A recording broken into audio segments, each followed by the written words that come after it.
Hello aspirants, आप सभी का स्वागत है एनालिस्ट आईएएस के यूट्यूब चैनल पे। रिसेंटली इंटरनेशनल रेटिंग एजेंसी जो है, जो मूडी है, इसकी एक रिपोर्ट रिलीज हुई है जिसमें इन्होंने ये कहा है कि जो आधार जो इंडिया में है, जो बहुत बेस है, भारत के हर नागरिक के पास है, इसको उन्होंने बताया कि इसमें बहुत ज़्यादा फॉल्ट्स हैं। खासकर कि जैसे भारत का जो क्लाइमेट है, हॉट एंड ह्यूमिड क्लाइमेट है, तो उसमें बायोमेट्रिक ऑथराइजेशन में कुछ रिस्क हैं और बहुत सारी चीज़ें हैं। देन इसके अलावा प्राइवेसी और सिक्योरिटी कंसर्न्स उठाए। अब गवर्नमेंट ऑफ इंडिया ने इन सारी चीज़ों को बेसलेस बताया है कि these things all are baseless, but we will study about this topic in a holistic manner. So we will see the key highlights of the report, government का क्या response रहा। इसके अलावा जो चीज इंपॉर्टेंट है कि रिलेटेड जजमेंट्स हैं, जैसे Puttaswamy case and all. After that we will see what is Aadhaar system, you all know what is Aadhaar system. Then we will be covering out today's prelims and the mains practice questions. So let's start by news. So recent published report है जिसका जो title है that is decentralized finance and digital assets, जो एक global credit rating agency है, जो Moody investor service है। इसने कुछ कंसर्न्स रेज किए हैं जो भारत का जो डिजिटल आइडेंटिफिकेशन प्रोग्राम है, जिसको कॉमनली हम बोलते हैं आधार। इसके हाइलाइट्स के बारे में जानेंगे। तो सबसे पहले इन्होंने प्राइवेसी और सिक्योरिटी कंसर्न्स उठाए हैं। ये जो रेटिंग एजेंसी है, इसने आधार को और एक और जो नई crypto based digital identity token है, जिसको वर्ल्ड लाइन कहा जाता है, इन दोनों को बेसिकली उन्होंने कहा है कि दे शुड स्टैंड आउट, क्योंकि उनका जो स्केल है और एक्सटेंट ऑफ इनोवेशन है ये बहुत ज्यादा है। However they have basically drawn scrutiny and specially concerning private and security. So private security लेके उन्होंने concerns उठाए हैं। आधार जो है ये sensitive information जो होती है specific entities के साथ, इसमें होता है, तो ये जो data breaches हैं इनके risk increase कर देता है एक्चुअली। अब biometric authentication concerns है, जो रेटिंग एजेंसी है, इसने बेसिकली रिपोर्ट में कहा कि जो गवर्नमेंट का एडॉप्शन है आधार को, जो डायरेक्ट बेनिफिट ट्रांसफर हम देते हैं, खासकर की जो बेनिफिशियरीज हैं, जैसे Mahatma Gandhi national rural employment guarantee act, जो मनरेगा एक्ट के जो बेनिफिशियरीज हैं, तो इस आधार की वजह से, बायोमेट्रिक ऑथराइजेशन की वजह से, क्योंकि यहीं से डायरेक्ट बेनिफिट ट्रांसफर होता है, तो आप जनरली न्यूज में कई बार देखते रहते हैं कि मनरेगा के जो लेबर्स हैं, इनके पेमेंट्स बहुत ज्यादा अटके हुए हैं। सो इसका इफेक्टिव इम्प्लीमेंटेशन नहीं हो पा रहा है। आधार के जो बायोमेट्रिक फेस है वो हर्डल्स फेस करता है, जैसे ऑथराइजेशन एस्टैब्लिश करने का बर्डन है। मोरओवर आधार सेंटर्स फिलहाल कम हो चुके हैं। कंसर्न्स हैं बायोमेट्रिक रिलायबिलिटी को लेकर के। सिलिकॉन थम्स का एक फ्रॉड है। देन आधार सिस्टम जो है ये पब्लिक और प्राइवेट सर्विसेज का भी एक्सेस देता है, जिसमें फिंगर वेरिफिकेशन होता है, आइरिस स्कैन्स होते हैं, और ओटीपी के माध्यम से भी, मोबाइल ओटीपी के माध्यम से भी इसको किया जाता है। इसके अलावा ये जो unique identification authority of India है, ये आधार को एडमिनिस्टर करता है, और इसका जो एम है वो जो मार्जिनलाइज्ड ग्रुप है हमारे देश में, और मोरओवर जो ताकि वेलफेयर बेनिफिट जो हैं इनको एक्सपेंड किया जा सके, इनको बढ़ाया जा सके।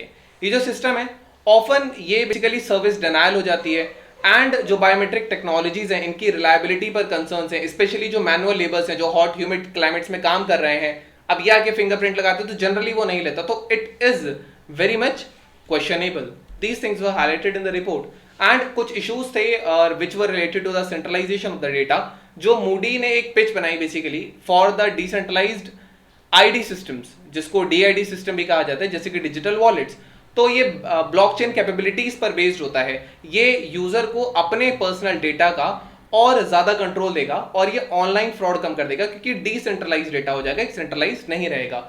गवर्नमेंट का क्या रिस्पॉन्स रहा है? जो मिनिस्ट्री ऑफ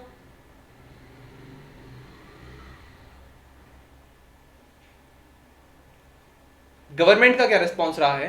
तो जो ministry of electronics and IT है, इसने रिस्पॉन्ड किया है कि जो मूडी की रिपोर्ट है ये बेसलेस है, इसका कोई आधार नहीं है, आधारहीन है। इन्होंने ये कहा कि रिपोर्ट बेसिकली ना ही प्राइमरी ना कोई सेकेंडरी डेटा देती है, अपने ओपिनियन जो उसने शेयर किए हैं उनको सपोर्ट करने के लिए। मोरओवर जो इन्होंने कंसर्न्स रेज किए हैं, तो दे आर एक्चुअली फेलिंग कि वो यूआईडीएआई से उस चीज की इंफॉर्मेशन लें। मिनिस्ट्री ने ऑल्सो इन्होंने इनएक्यूरेसीज बेसिकली के बारे में बात की है, जो रिपोर्ट में मेंशन्ड है, जिसमें नंबर ऑफ आधार यूजर्स उन्होंने थोड़ा सा अलग दिखाया है, और मिनिस्ट्री कहती है कि ये बहुत इनएक्यूरेट है, जितने हैं ऑलरेडी। तो ये कुछ कंसर्न्स हैं। This was the response of the government. So how valid are the concerns which are raised by this report? So basically और भी ऐसे इंस्टेंसेस रहे हैं जहाँ इंडिविजुअल्स जो हैं उनको एसेंशियल सर्विसेज नहीं मिलती है आधार की वजह से, जैसे लेबरर्स हैं, सीनियर सिटीजन्स हैं। कई बार अपनी आइडेंटिटी कंफर्म करने में, फिंगरप्रिंट्स में, जैसे आप देखेंगे जो सीनियर सिटीजन्स हैं उनके थंब के फिंगरप्रिंट्स जो हैं वो धीरे धीरे मिटने लगते हैं, तो आधार ऑथेंटिकेशन में प्रॉब्लम आने लगती है, रेटिना स्कैन्स में प्रॉब्लम आने लगती है। तो एक कंप्यूटर कैग की रिपोर्ट थी, controller and auditor general of India की एक रिपोर्ट थी which was based on the UIDAI। तो इन्होंने जो लास्ट ईयर की रिपोर्ट है इसमें कुछ चीजें हाईलाइट हुई थी कि कुछ ऐसे लैप्सेस थे जो बेसिकली प्राइवेसी को, डेटा सिक्योरिटी को कॉम्प्रोमाइज करते हैं, as well as enrolment process में बहुत ज्यादा फ्लॉज थे, जिससे भारत में बहुत ज्यादा डुप्लीकेट आधार कार्ड बहुत आसानी से बन जाते हैं। इनफैक्ट इंटरनल सिक्योरिटी का बहुत बड़ा कंसर्न है, बिकॉज बहुत सारे बांग्लादेशी माइग्रेंट्स भी आप देखेंगे कि ये लोग आधार बहुत इजीली बनवा लेते हैं बांग्लादेश के, इंडिया और बंगाल के बॉर्डर पर। फॉल्टी बायोमेट्रिक्स भी यूज होते हैं, so these are the concerns. Then there are some related judgments, case of Puttaswamy and others versus union of India.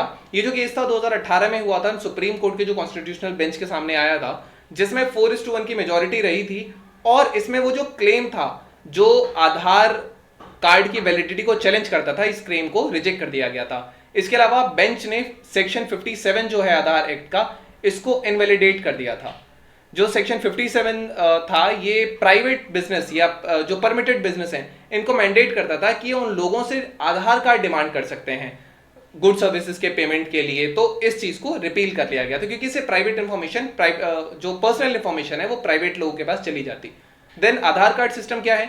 UIDAI statutory authority है जो 12 जुलाई 2016 में स्टैब्लिश की गई थी। गवर्नमेंट ऑफ इंडिया इसको एक एक्ट के थ्रू लाया था, और ये जो है ये ministry of electronics and information technology के अंदर आता है। इसमें जो आधार एक्ट 2016 है, इसके प्रोविजंस के बाद ये आया था। UIDAI एक 12 डिजिट का यूनिक आइडेंटिफिकेशन नंबर देता है, जिसको आधार कहते हैं, भारत के सभी नागरिकों के लिए। और आधार में जैसे नेम होता है, फादर्स नेम होता है, date of birth, sex, address, as well as biometric information होती है, फोटोग्राफ भी होता है, फिंगरप्रिंट होता है, एक स्कैनर भी होता है। So these are the things which are in the Aadhaar card. Then central government of India जो है इसको कंट्रोल करती है, सेंट्रलाइज मैनेज डेटा है, और ये आधार कार्ड्स को मैनेज भी करती है। Now we have today's prelims practice question. So which union ministry extended the deadline for enabling Aadhaar based payment system for मनरेगा works? Ministry of rural development, ministry of finance, ministry of MSME, ministry of electronics and IT. So you can type the answer in the comment section, then I'll let you know if it's correct or not. Then we have a mains practice question. So though Aadhaar has revolutionized the payment system of government, but it poses significant security and privacy concerns as well. Analyze the statement and also give relevant examples to support your answer. So this was all about today's video and session. I hope you understood it well. Thank you. Have a nice day and stay tuned with Realist IAS for your better preparation.